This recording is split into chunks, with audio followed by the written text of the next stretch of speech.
आगे लाइफ अपन बनई बहुगे, पैसा खूबे कमाई बहुगे,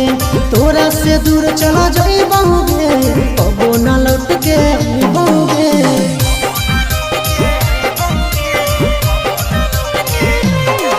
आगे लाइफ अपन बनई बहुगे, पैसा खूबे कमाई बहुगे, तोरा से दूर चला जाई बहुगे, कबो न लौट के बहुगे। सागर बेदर्दी से बले धीनता तोड़ गे, यही अखिया में लोर गे,